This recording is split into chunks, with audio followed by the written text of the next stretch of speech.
Your dark psyche isn't a flaw, it's a frequency.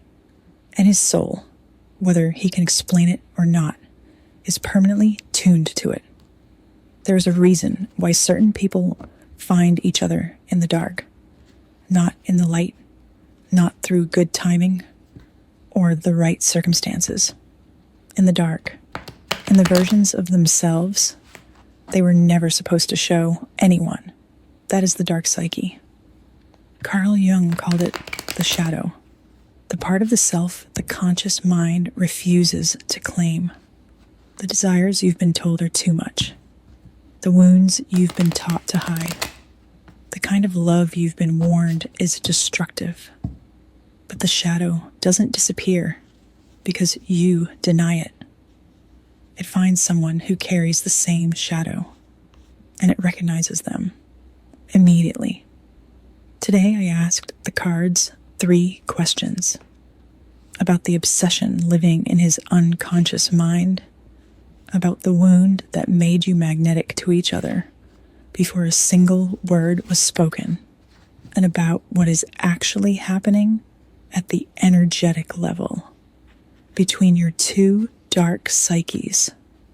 3 cards came forward, and none of them are asking you to be gentler with yourself. 4 of Pentacles, 6 of Swords, the Hanged Man. Look at these 3 cards.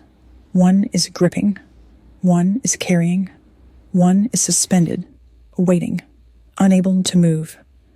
This is a spread about what it costs them to hold on to someone like you. The question I asked, what does his unconscious mind obsess over in you? 4 of Pentacles. Most people see this card and think, money, materialism, the figure who holds on too tightly, a coin on his head, 1 under each foot, 1 pressed against his chest so hard it has become part of him. But Jung would tell you something different. The unconscious mind doesn't obsess over money. It obsesses over what money represents. Safety, control, something that cannot be taken from you. You are his 4 of Pentacles, not in a diminishing way, in the way that certain people become the very architecture of someone else's sense of safety, the thing they don't know how to function without, the variable they have built every equation in their life around, without ever consciously deciding to. If you are the breadwinner, he knows what life looks like without your stability. If you provided emotionally, he knows what silence sounds like without your voice in it.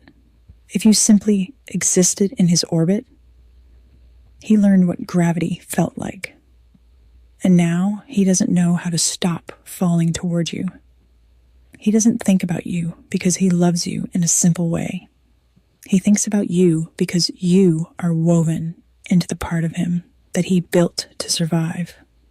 That is the Jungian shadow working through this card. It isn't logic.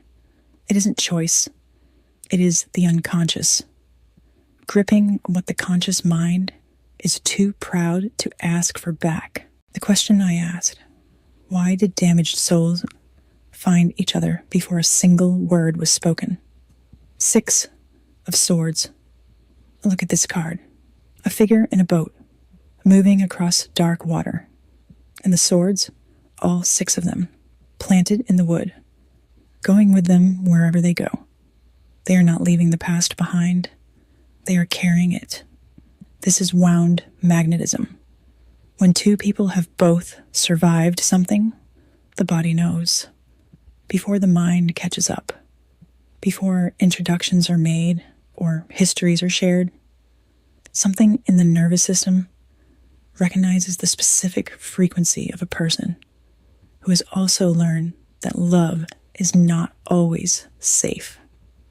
You arrive to this connection with your boat full of swords, past heartbreak, betrayal, the specific kind of guardedness that comes from having been completely open with someone and watching them use it against you.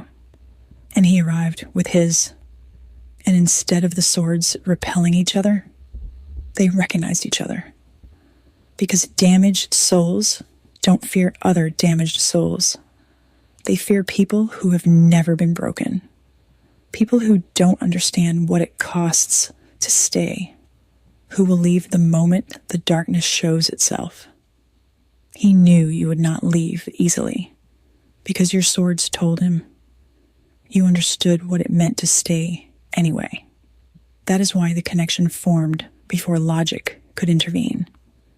The Six of Swords is not a card about escaping the past. It is a card about what you choose to carry with you, and what you are finally ready to set down at the water's edge.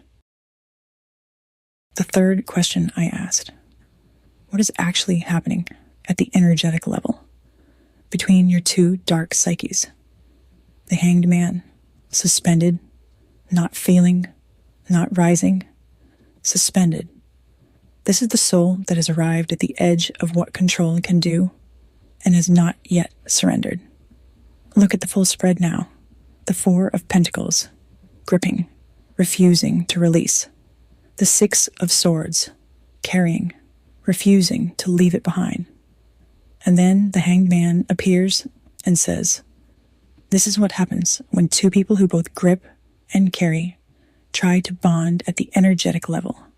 They freeze each other, not out of cruelty, out of recognition. You both arrived to this connection, holding so much. Old wounds, old identities, old definitions of what love is supposed to look like, that the bond itself cannot fully form until one of you surrenders first. The Hanged Man is the card of voluntary surrender, not defeat, not loss. Surrender. The willingness to stop defining love by the rules your pain wrote for you. This is what the psychic pull between you is actually made of. Two dark psyches, each gripping their own version of survival, recognizing that the only way through is to let go of the past, of the grip, of the version of yourself that only knows how to love from a place of fear. The bond is waiting, but it cannot be built on top of the wreckage you're both still standing in. This isn't a love story. This is a soul contract written in shadow. The dark psyche doesn't crave light. It craves its mirror. The Four of Pentacles. He's gripping you at a level his conscious mind may never fully admit. The Six of Swords. You found each other through the specific frequency of shared damage. The Hanged Man. Neither of you can move until you both choose surrender over survival. This is the work the dark psyche has been pointing toward the entire time. Not the reunion, not the separation, the healing that makes a real bond possible. Two mirrors, facing each other, finally ready to put down what they've been carrying. That is the shift. That is what your dark psyche was always trying to tell you.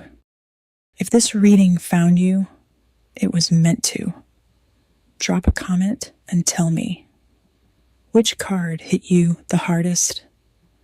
If another dark goddess needs to hear this, share it with her. Like it. Subscribe if you want to stay in this sanctuary. The cards will be waiting.